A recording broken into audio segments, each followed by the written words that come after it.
আল্লাহ নবী জানিয়ে দিলেন কিয়ামতের পূর্বে আভাস আলামত হলো যে আরব দুনিয়ায় তোমরা দেখতে পাচ্ছ মরুচিকা মরুময়দান। এই মরুচিকা মরুময়দানে এই বালিয়াড়ি এলাকায় পাহাড়ি এলাকায় এই পাহাড়ি উপত্যকায় মরুভূমিতে উচ্চারণ ভূমি, এই উচ্চারণ ভূমিতে যেমন তৃণলতা দেখতে পাওয়া যায় না, এমন একটা দিন আসবে, সময় আসবে এই গোটা আরব মরুভূমিটা শস্য শ্যামলে আর তৃণভূমিতে রূপান্তরিত হবে। এত পরিমাণ আসমান থেকে বৃষ্টি নামবে, এই মরুভূমিতে তৃণলতা জন্মাবে। শুধু তাই নয়, সাহাবীরা দেখতে পাওয়া যাবে ওই যে বড় বড় পাথর, বড় বড় পাথরের পাহাড়গুলো দেখতে পাও, ওই পাহাড়ের উপরে তৃণলতা ঘাস জন্মাবে। কত বছর থেকে লক্ষ্য করা গিয়েছে আরব দুনিয়ায় লক্ষ্য করা গিয়েছে জাজিরাতুল আরব একটি বহিঃপ্রকাশ হয়েছে বাবা। পৃথিবীর জমিনে সব জায়গায় নয়, ওই আরব দুনিয়ায় লক্ষ্য করা গিয়েছে বাবা। আরাফাতের ময়দানে যে পাহাড়গুলো রয়েছে বাবা, গাছগাছালি নাই। আমি নিজে চোখে দেখেছি, আল্লাহর হাজী বান্দা যারা আছেন তারা জানেন আরাফাতের ময়দানে যে বড় বড় পাহাড়গুলো দেখা যায় তাতে কোনো ঘাসের চিহ্ন ফোটা ফাটা পাওয়া যায় না। কিন্তু বাবা গত বছর তার আগের বছর থেকে ওই পাহাড়ের উপরে ঘাস দেখা গিয়েছে। এত পরিমাণে ঘাস জন্মেছে, মরু ময়দানে উট বিচরণ ভূমি তৈরি হয়ে গেছে বাবা। উটগুলো আর চড়ে চড়ে খায় না, উটগুলো শুয়ে বসে খাওয়া পাচ্ছে। নবী আমার পাক জবানে দাঁড়িয়ে দিলে, ও বাবা সাহাবীরা যখন দেখতে পাবে এই মরুচিকা মরুভূমিতে বসবাস করা যাযাবরেরা যারা খালি পায়ে ঘুরতো, তারা বড় বড় আলিশান ঘর বানাবে, আকাশচুম্বী ঘর বানাবে। বাবা সাহাবীরা এই আরব দুনিয়ার জমিনে এই মরুভূমিতে বড় বড় জিনা বেবিচারের গান বাজনার অশ্লীলতার এপিসোড তৈরি হবে। হারাম জিনিসগুলো এখানে আবার সয়লাভ হয়ে যাবে। কত 4 দিন আগে দেখতে পাওয়া যায় সৌদির প্রিন্স আব্দুল্লাহ বিন সালমান কি করেছে না, মদের দোকান উদ্বোধন করেছে। কিয়ামত খুব বেশি বাকি আছে বলে মনে হয়।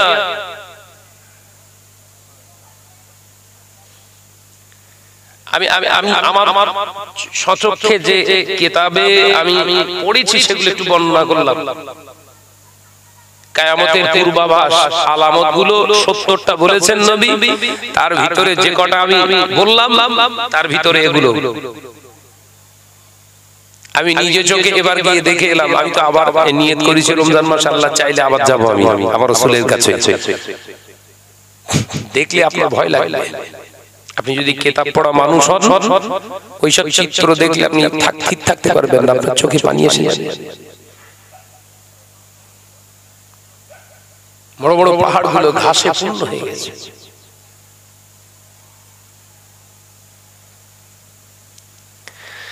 আপনার ব্রেনে হ্যাং হয়ে যায়।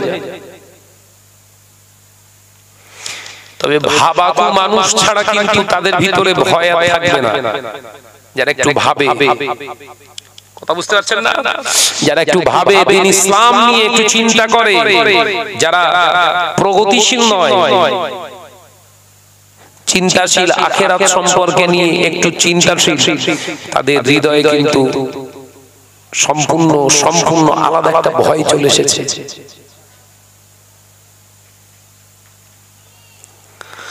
দুনিয়া তো আমাদের জন্য দুদিন বাবা। একজন হাত তোলেন তো, মরবেন না?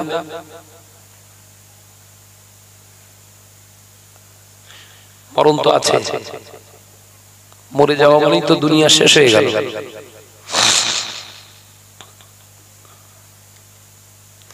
মুজাদ্দিদুজ্জামান দাদা হুজুর পীর কেবলা আখিরাতের কথা চিন্তা করেছিলেন।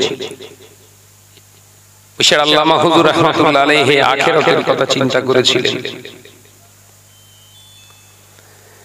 শাহ সুফি আব্দুল জলিল সাহেব রাহমাতুল্লাহ আলাইহি আখিরাতের কথা চিন্তা করেছিলেন। শাহ সুফি আসগার আলী রাহমাতুল্লাহ আলাইহি সব ভাঙড়ে শুয়ে রয়েছে, আখিরাতের কথা চিন্তা করেছিলেন। ওই জন্য তানাদের দ্বারা সমাজের অশ্লীল কাজগুলো বহিঃপ্রকাশ হয়নি, তানারা করেননি, করতে পারেননি। তাদের বিবেক, তাদের বিদ্যা, তাদের ইলম তাদের বাধা দিয়েছিল।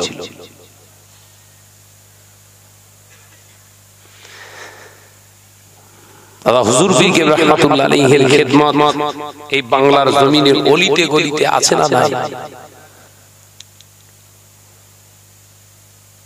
বশির আল্লামা হুজুরের খিদমত এই গোটা বাংলার জমিনের গ্রামে গ্রামে পাওয়া যাবে। তিনি মাদ্রাসা বানাননি, তিনি যা কিতাব লিখে গেছে ওই কিতাব এই বানিয়াড়া খোঁজ করলে 100 ঘর থাকলে অন্তত 30টা ঘরে আল্লামা হুজুরের কিতাব আছে। কথা ঠিক না ভুল জেনে বলে।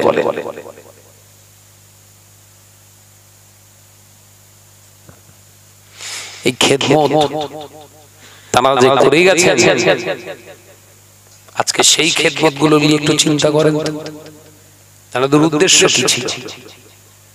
মানুষকে দুনিয়ামুখী করা না আখিরাতমুখী করা? কথা বলছেন না কেন? আর আমরা কোনমুখী করছি এটা? ঘরের মেয়েটা ইংরেজি শিক্ষিতা হবে, বিএড করবে, কলেজে যাবে, ভাঙড় কলেজে যাবে। হ্যাঁ, ভাঙড় কলেজে গিয়ে কলেজ করছে, এমন কলেজের মেতে গেছে এবার স্টেজে উঠে ডান্স দিচ্ছে। কলেজ হবে না মানে? আমি কি ভুল বলছি? ঠিক বলছি না ভুল বলছি? তাহলে ওই হুজুরের সঙ্গে মিলছে না মেলে? হুজুরের সঙ্গে মিল খাচ্ছে তো। কালকে একজন ভিডিও ফুটেজ পাঠিয়েছে, বোরখা পরে ডান্স দিচ্ছে। কি শিখেছে রে বাবা?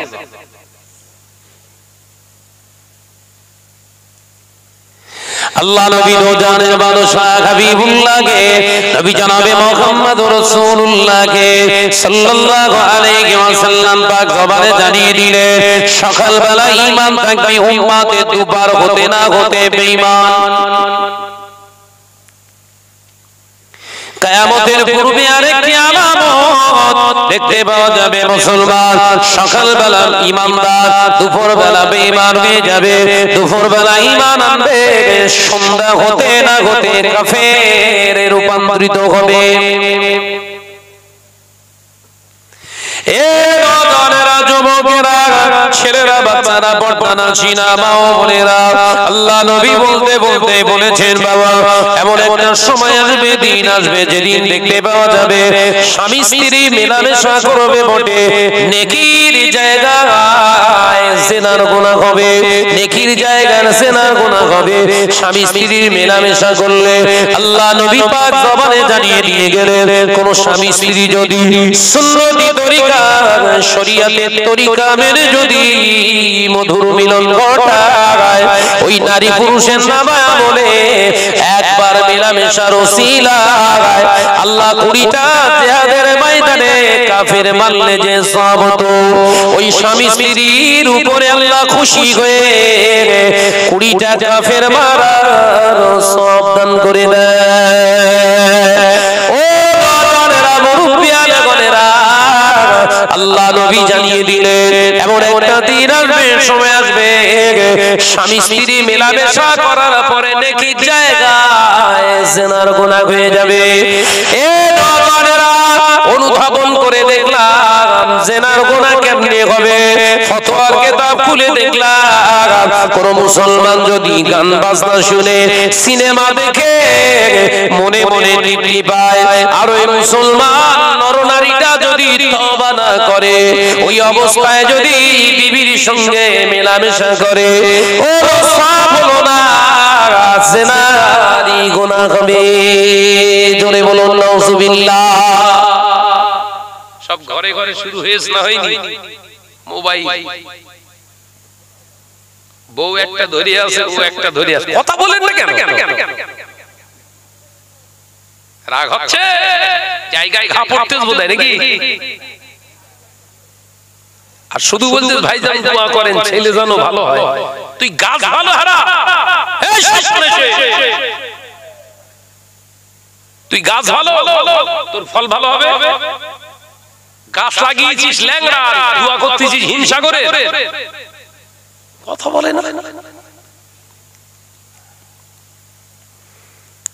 বলে সারাস ভাই এইসব কথাগুলো বলে, ওই জন্য খারাপ লাগে। কেন খারাপ লাগবে? কেন হারাম কথাবার্তা বলছি নাকি? কথা বলছেন না কেন? হারাম কথা বলছি। পুরুষের দলেরা, নারীর দলেরা, পর্দানাশীরা, মা বোনেরা, এ নজর যুবকেরা, স্বামী স্ত্রীর মধুর মিলন হলো ইবাদত। একবার জোরে বলুন, ইবাদত রাখতে হবে। যেমন বিনা ওযুতে নামাজ পড়লে নামাজ হয়, সব জায়গায় গুনাহ হয়। স্বামী স্ত্রী মেলামেশা তরিকা অনুযায়ী যদি না কাজ করিস বাবা, ওটা মেলামেশা হবে না, ওটা গুনাহ হবে, ওটা হারাম হয়ে যাবে। কোন নারী কোন পুরুষ যদি স্বামী স্ত্রী মেলামেশা করে আর মেলামেশা করে নাপাক অবস্থায় যদি ওই রাতে অবস্থান করে ফজরের আযান শুনে নামাজ কাজা করে, ওই হালাল মেলামেশাটা হালাল থাকলো না। আলোচনা মাথায় ঢুকছে? এসব আজের দরকার ছিল না, ছিল না? এসব আর হয় না। লম্বা লম্বা কাহিনী ধরো, ঘুরিয়ে টানো। কথা বলছেন না কেন? কথা ঠিক বলছি না? জোরে বলেন না। শুধু লম্বা লম্বা কাহিনী ধরো আর টান মারো, যেখানে বাদে সেখানে বাদু, টান দিন দেখি। ফেরেশতারা বলছে তুই ওখানে যত টানবি তোর ওই রকম মোটা শেকল দিয়ে তোর ওই রকম জোরে টানবো, তোর হুজুরগিরি ঘোষাবো। এ নজরা যুবকেরা, ছেলেরা, বাচ্চারা, পর্দানাশীরা, মা বোনেরা, শুনে রেখে দাও, জেনে রেখে দাও, যদি ফজরের নামাজ কাজা করে নাপাক গায়ে ওই অবস্থায় অবস্থান করিস মা, ও আমার বোনেরা, ও আমার খালা আম্মারা, পুরুষেরা, নজন যুবকেরা, ভাইরা, বাবাজিরা, ওই নাপাক গায়ে যদি অবস্থান করিস, ফজরের নামাজ যদি তোর কাজা হয়, তোর নামায় আমলে কাবিরা গুনাহ লেখা হলো, তোর ওই হালাল মেলামেশাটা নাজায়েজ হয়ে গেল। ও মুসলমান, যদি জ্ঞান তোমার থাকতো, ফজরের নামাজ আমার বাচ্চা ভালো দরকার, আল্লাহ পাক আমার ওরসে যেন ভালো সন্তান দেয়, এই চিন্তা যদি তোমার ভিতরে থাকতো, মেলামেশা স্বামী স্ত্রীর মহব্বতের মধুর মিলন ঘটিয়ে ফজরের আযান কানে আসার সাথে সাথে উঠে গোসল বানিয়ে নিতে। মুসলমানের ঘরের মেয়েরা এখনো জানে না গোসলের ফরজ কটা। জিজ্ঞাসা করবেন দিন কালকে গিয়ে সব, এই ভাবি গোসলের ফরজ কটা? ও মাথা চুল করবেন আর গাছ হয়তো 7-8টা হবে। এই কথা বলছেন না কেন? ও সব বলে সে শিখিনি, ও মোবাইল কি করে চালাতে হয় শিখেছে। ওর পেটে আল্লাহ ভালো দেবে, ওর পেটে ভালো দেবে। পাত্র খারাপ, ভালো জিনিস রাখবি কোথায়? কথা ঠিক না? বুঝতে বলে পাত্র খারাপ।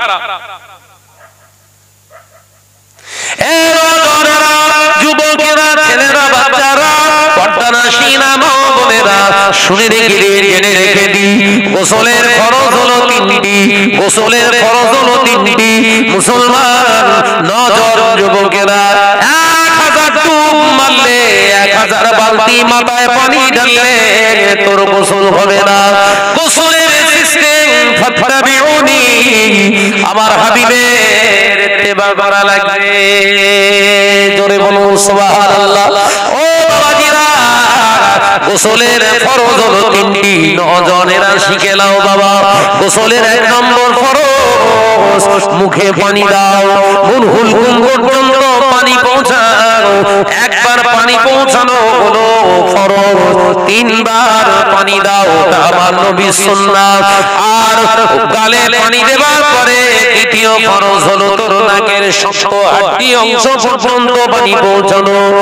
একবার পানি দিয়ে পৌঁছানো ওটা হলো ফরজ, তো 3 বার করা হলো নবীর সুন্নাত। সমস্ত শরীর মাথা চুল থেকে পায়ের তালু পর্যন্ত একটা পশমের গোড়া খালি রাখলে হবে না, সমস্ত পশমের গোড়া মাথার তালু থেকে পায়ের তালু পর্যন্ত গোটা শরীরটা একবার ধৌত করা হলো ফরজ, 3 বার ধৌত করা আমার নবীর সুন্নাত।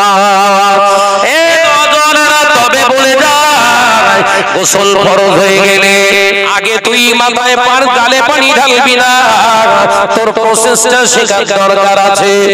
পর্দারা সিনা মা ও বোনেরা, যে সব জায়গায় নাপাক লেগে গিয়েছে, শরীরে নাপাক যেইখানে লেগে গিয়েছে কাপড়ে, সেই অংশগুলো আগে ভালো করে ধৌত করো, সেই জায়গাগুলো আগে ভালো করে ধুয়ে ধুয়ে সাফ করো, তারপরে গোসল শুরু করো। আলোচনা বুঝতে পারি জানতে হবে না নাকি? ওয়াজের মাহফিলে এইসব আলোচনার দরকার আছে না নাই? জোরে বলেন না।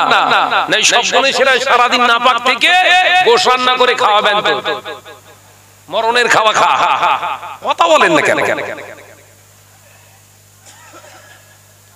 বলে শাহনাজ ভাই বিরাট উল্টো পাল্টা, হ্যাঁ ভাই উল্টো পাল্টা বলা হচ্ছে না, গাড়ি ঠিক লাইনই যাচ্ছে।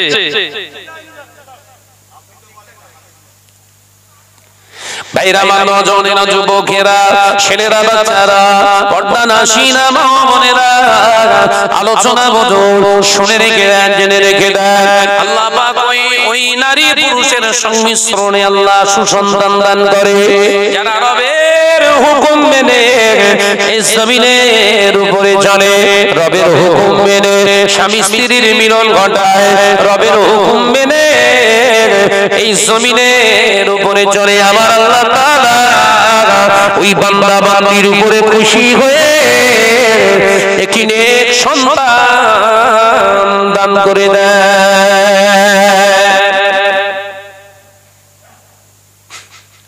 এলাকার টপ র‍্যাঙ্কের জেনাখোর ও ছেলেরে মাদ্রাসায় ভর্তি করে দিয়েছে, ছেলে মৌলবি হবে। কত বলে না? এলাকার টপ র‍্যাঙ্কের বিআয়া খাতুন ও ছেলেরে ভর্তি করে দিয়েছে, ও ছেলে নাকি হাফেজ সাহেব হবে। এরাও হয় জাম গাছে আবার জামরুল হয়, জামরুল তো সাদা, জাম তো কালো, এই সব শুনেছি, দুটো এক হয়। সাবধান হন। আমি আপনাদের ভাই মোহাম্মদ শাহনওয়াজ বলছি, আপনারা কষ্ট পাচ্ছেন নাকি বাবু? কেন বলছি? সমাজ খারাপ হয়ে যাচ্ছে, সমাজ নষ্ট হয়ে যাচ্ছে, সমাজ এতটাই নষ্ট করে ফেলছি আমরা, কাল কিয়ামতের দিনে আমাদের জবাব দিতে হবে। এই সমাজ তৈরি করে গিয়েছিলেন দাদা হুজুর, আজকে সেই সমাজ রসাতলে যাচ্ছে, হুজুর বেড়ে যাচ্ছে। আমরা এই কথা ঠিক না বলতে বলে আলেম হাফেজ মাওলানা মুফতি কারি সমাজে বেড়েই চলেছে, অথচ সমাজ ক্ষয় হয়ে যাচ্ছে। এর কারণটা কি? ইঞ্জিনের তার কাটা, কথা বুঝতে পারছেন না? ইঞ্জিনের তার কাটা, ইঞ্জিনটাকে আলেম ওলামা তো শরিয়াতের ইঞ্জিন, কথা বলছেন না কেন? শরিয়াতের ইঞ্জিন কারা? আপনারা তো বগি। ইকতিদাকে তো বিহাজাল ইমাম, নামাজের ইমামতি করে ইমামেরা,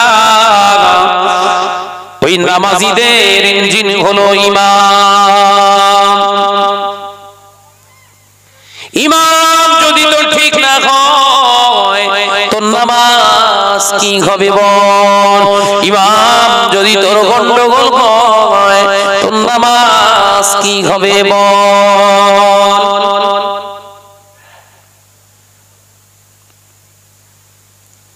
তাই সমাজের, এই সমাজের আলেমদের গুরু দায়িত্ব আপনারা ব্যাক করুন। আপনারা ব্যাক করলেই ফিডব্যাক অবশ্যই পাবেন, কথা ঠিক না? বুঝতে বলে ব্যাক করে। শাহনাজ কম বোঝে, শাহনাজ কম পড়ে, আপনারা পড়েন বেশি, আপনারা বোঝেন বেশি, আপনারাই বলুন। এই কথা ঠিক না ভুল জোরে বলেন। প্রয়োজনে আমি শাহনাজ ওয়াজ আর করব না, কিন্তু এই দায়িত্ব আপনাদের নিতে হবে, আপনাদের বলতে হবে। আর যদি না বলেন আপনাদের গোষ্ঠী উদ্ধার করে দেব। আমি বলতে শুরু করলে আমার জানের পরোয়া নেই। আল্লাহ পাক আমাদের বোঝার তৌফিক দেন, বলুন আমিন। একটু জোরে বলি আল্লাহুম্মা আমিন। মহাপদের সঙ্গে দরুদ আল্লাহুম্মা সাল্লি আলা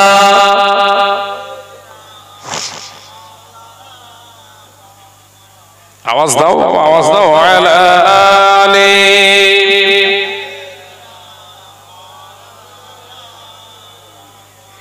একটু আওয়াজ দিয়ে একসঙ্গে পড়বি দিবা, আমি তো চলে যাবো ভাই আসবে।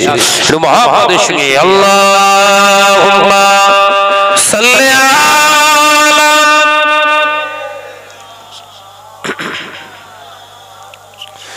আলা আলি।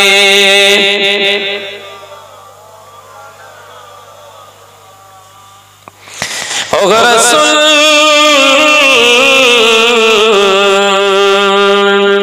তোমার জন্যে মন কাঁদে, আখি কাঁদে, ভুবন কাঁদে, শুধু বেদনা মনেরই কোটরে বাসা বাঁধে। ও রাসূল তোমার জন্যে মন কাঁদে, আখি কাঁদে, ভুবন কাঁদে। আল্লাহুম্মা সাল্লি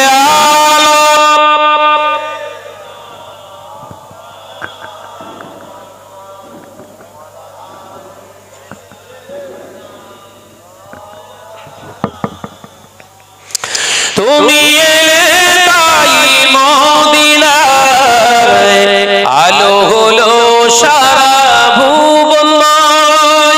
একবার জোরে বলবেন না, ছিল্লে বলবেন না। তুমি এলে তাই মদিনায়, আলো হলো সারা ভুবন। শুধু তুমি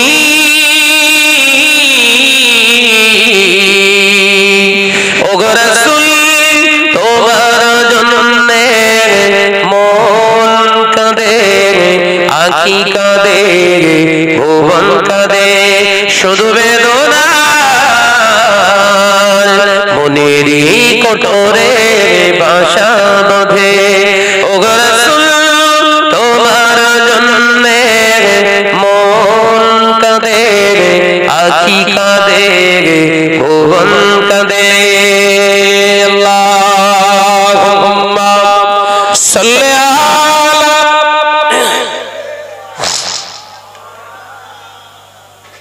পড়ো বাবা পড়ো আলা আলি।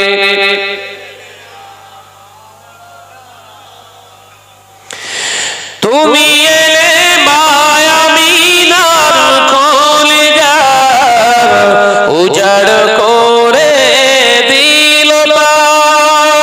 মায়ামিনার কলিজা উজাড় করে দিল। তোমারই আগমনের উসিলায় মরুভূমিতে ফুল ফোটায়। জোরে বলবেন না, একটু চিল্লে হবে না। নারে তাকবীর। শুধু তুমি আমি কাঁদি, ভুবন কাঁদে, আকাশ কাঁদে, শুধু বেদনা মনেরই কোটরে বাসা বাঁধে। ও রাসূল তোমার জন্যে মন কাঁদে, আখি কাঁদে, ভুবন কাঁদে। আল্লাহুম্মা সাল্লি আলা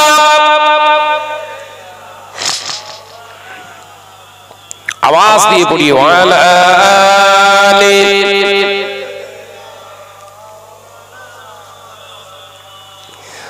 আমার সোনার চাঁদ মানিকেরা, আলোচনা করতে করতে অনেক দূর চলে এলাম। আমাকে এখান থেকে আবার একটা জায়গায় যেতে হবে, মানে খুব চাপে আছি, কথা বুঝতে পেরেছেন?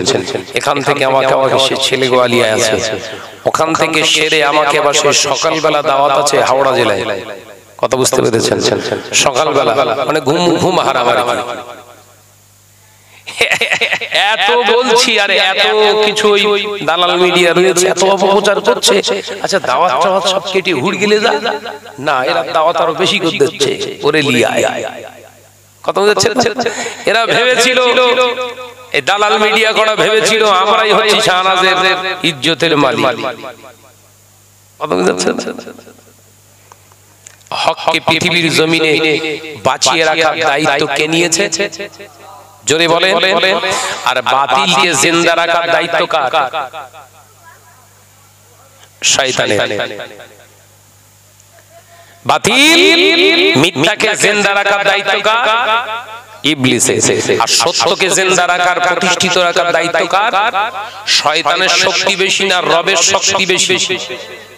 এই চিন্তা যদি দালাল মিডিয়াগুলো করত, অপপ্রচার করত না। কথা বুঝতে পারছেন? সমাজের বুকে কিছু মিডিয়া আছে, কিছু এরকম মিডিয়া যারা চ্যানেল চালায়, ইউটিউবার আছে সমাজে কিছু, সবাইকে দোষ দেওয়ার আমার অধিকার নেই, আর সবাই এগুলো করছে না।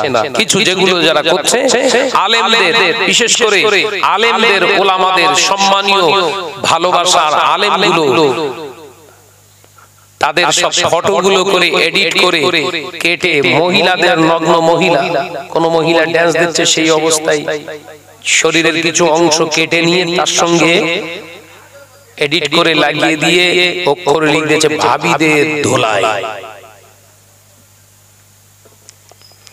দুনিয়া জমিনে কতটা ভাবি ধোলাই হচ্ছে আমার জানা নাই, তবে চিন্তা করে যতটুকু পেলি ইউটিউবার দালালেরা শোন, নিজে দু পয়সা কামানোর জন্য যদি আলেমের পিছনে, ওয়াইজিনদের পিছনে এরকম বড় বড় বেহায়াদের ফটো লাগাতে হয়, তবে জানবি তোর মৃত্যুটা ইমানের সঙ্গে নয়। ওরা ইমানের সঙ্গে মরতে পারবে না বলো? দুনিয়া জমিনে কখন নামাজ পড়িস নি আল্লাহর কাছে ক্ষমা চা, একটা রোজা রাখতে পারিস নি আল্লাহর কাছে মাফি চা, দুনিয়া জমিন অন্যায় রায়াজানি করে ফেলেছি আল্লাহর কাছে ক্ষমা চা।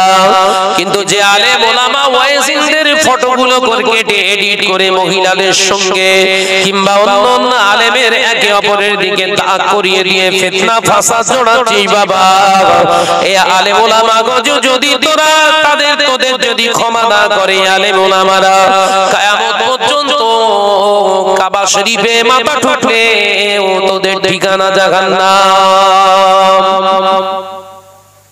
কাবা শরীফে মাথা ঠুক, তারপরেও তোদের ঠিকানা হবে জাহান্নাম। আমি শাহনাজ ভাই ছোট কথা বলে গেলাম, আজকে একটা কথা বলে দিয়ে গেলাম। আমি আপনাদের ভাই আলোচনা শেষ করলাম। ছেলেরা ভাই শাহানুস সরোবর কি নাম? শাহানুস সেলিম ভাই, সেলিম ভাইকে নিয়ে এসো। সকলে যাবার আগে একটু দাঁড়াবো, রাজি আছেন তো বাবা? কিছু 1400 বেরিয়েছে, তারাই ডাব চট্টর আর কি আছে সমাজে, তারা সব বলছে কিয়াম করা হারাম, ওই জন্য বেশি বেশি করে কিয়াম করতে হবে। কথা বুঝতে পারছেন না? চোর যদি ফতোয়া দেয় হারাম, তাহলে জানবেন নিঘাত ওই জিনিসটা হচ্ছে পাকা হালাল। কথা বুঝতে পারছেন না? চোর যদি বলে হারাম, চোর যদি ফতোয়া দেয় হারাম, তাহলে জানবেন ওটা হারাম না, নিঘাত সহি হালাল। ওটা আমাদের আমল করতে হবে। উঠে দাঁড়াই, ইয়া নবী